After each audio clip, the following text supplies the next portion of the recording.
vision, and an inborn desire to be or do something far beyond their current reality. Very few people, however, take the required action to move towards those desires.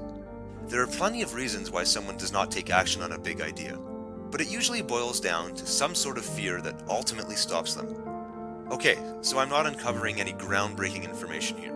We all have fears, and most of us know how they've been affecting our results.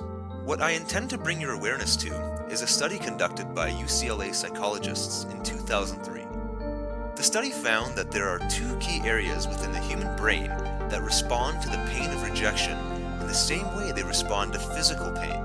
So, in essence, our body interprets a situation where we have been rejected in the same way it would interpret an event where we experienced real and harmful physical pain.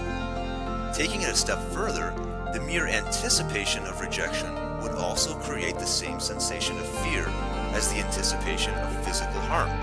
That kind of fear is certainly powerful enough to prevent most of us from confronting it. What I personally find so powerful about this study is that it tells us more about the functionality of our brain and body.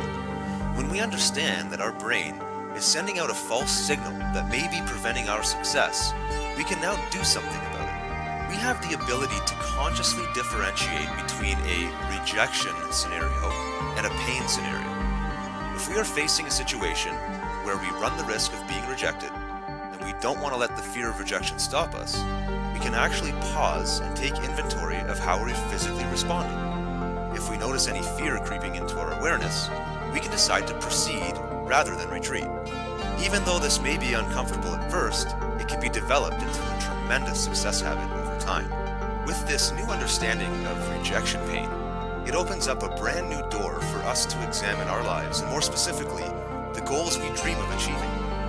As an entrepreneur, I am always studying sales and the most common success habits of elite salespeople. When I first read about this UCLA study, I immediately thought about some of the best salespeople whom I've personally encountered.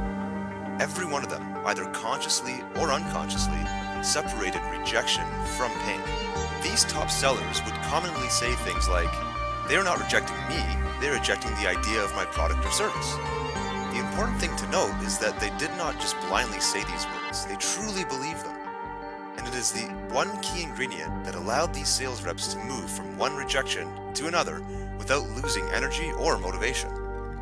By virtue of maintaining these attitudes, they eventually found plenty of customers who were indeed looking for what they were offering.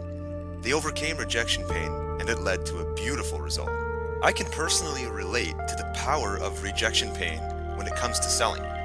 While I have a number of years of experience in sales, I never actually had to do cold calling or door-to-door sales, the ultimate of rejection experiences.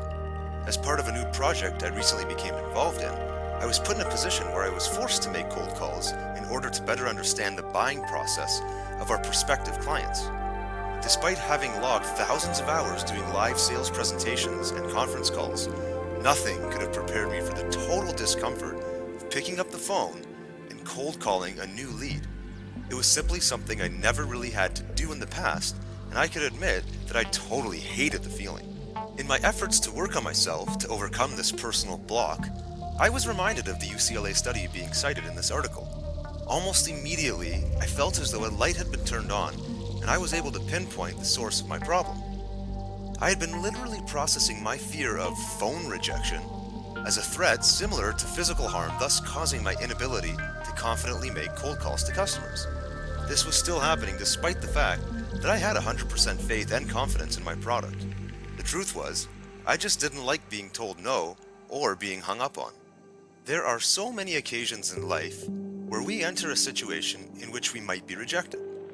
Whether it is asking someone on a date, applying for a new job, sharing our dreams with people, singing in front of an audience, or public speaking, we often run the risk of some form of rejection. When we develop ourselves to the point where we treat rejection and pain as two totally different experiences, we can then freely and confidently move in the direction of our ultimate goals and dreams.